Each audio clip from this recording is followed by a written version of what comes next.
Hello friend, नए class में आपका स्वागत है।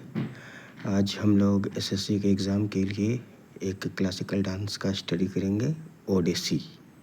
तो ध्यान में रखिएगा कि ओडिसी नृत्य के प्रमुख गुरु श्री केलुचरण महापात्रा हैं और ओडिसी क्लासिकल डांस जो है वो भरत मुनि के नाट्य शास्त्र के सिद्धांतों को फॉलो करता है और देवदासी परंपरा पर आधारित है। ब्रह्मेश्वर मंदिर में मिले शिलालेखों से इस बात का पता चलता है और उसके साथ साथ पुरी के मंदिर में उदयगिरी के मंचगिरी गुफा, रानी गुफा, ललितगिरी गुफा, रत्नागिरी, अलारगिरी गुफा में भी इस नृत्य से संबंधित चित्र मिले हैं। आधुनिक समय में इस नृत्य का पुनरुत्थान कालीचरण पटनायक ने किया।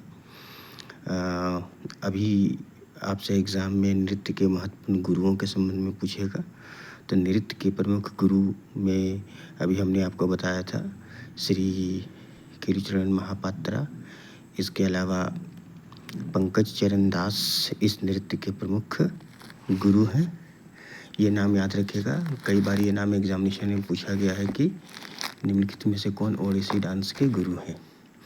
तो ओडिसी जो नर्तकियाँ होती हैं उनको महारिन कहा जाता है। महारिन अर्थात महान नारी। मंदिरों के बाहर लड़कों के द्वारा इस नृत्य का परफॉर्मेंस किया जाता है, जिसे गोती पुआ कहते हैं, जो कि एक मार्शल आर्ट के रूप में प्रसिद्ध है।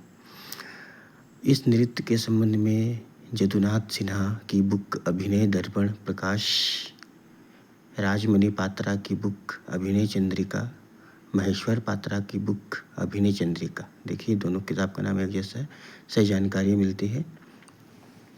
ओडिसी नृत्य में पुरुषों के द्वारा बनाई गई जो मुद्रा होती है, जेस्चर जिसे कहते हैं, उसका नाम चौक है, जबकि स्त्रियों के द्वारा बनाई गई मुद्रा को त्रिभंग कहते हैं। इस नृत्य की एक बड़ी विशेषता यह है कि शरीर का निचला हिस्सा स्थिर एवं कमर के ऊपर भाग में मूवमेंट ज़्यादा होता है। इस नृत्य में प्रारंभ में मंगलाचरण होता है, जिसमें धरती माता को पुष्प अर्पित किया जाता है। बटू नृत्य का एक चरण है जो कि चौक एवं त्रिभंग में होता है। इस नृत्य में पल्लवी का अर्थ संगीत का बजना होता है और नृत्य का अंत मोक्ष से होता है। जो नर्तकियाँ होती हैं वो इस नृत्य में बोमकाली या संबलपुरी साड़ी पहनती हैं। अब जैसे कि जानते हो कि नृत्य के कलाकारों से बहुत प्रश्न आते हैं, तो कुमकुम मोहंती, सोनल मानसिंह इस नृत्य के प्रमुख कलाकार हैं। इसके अलावा सुजाता महापात्रा और गुरु सुधाकर साहू भी अन्य प्रमुख कलाकार हैं। इस नृत्य में जब हम वाद्य यंत्रों की बात करते हैं तो मर्दला, वीणा और बांसुरी, ये संगीत का यूज किया जाता है। इसमें स्टेप याद रखिएगा। नृत्य का स्टेप में मंगलाचरण, उसके पश्चात बटू, बटू के बाद पल्लवी, पल्लवी के बाद अभिनय और अभिनय के बाद मोक्ष होता है। तो मोक्ष जो है वो इस नृत्य का अंतिम भाग है।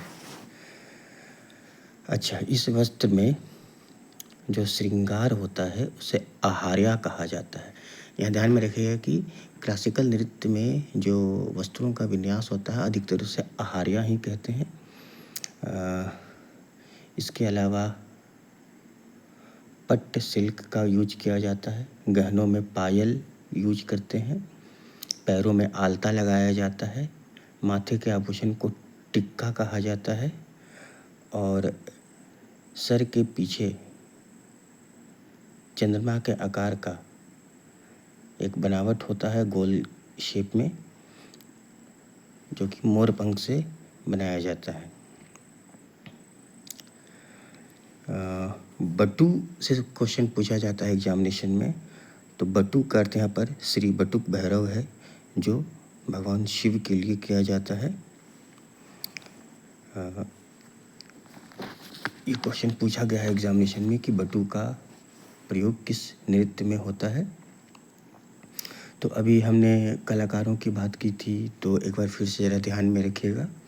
रघुनाथ दत्त, गंगाधर प्रधान, अरुणा मोहंती, अनीता बाबू इसके अन्य महत्वपूर्ण कलाकार हैं।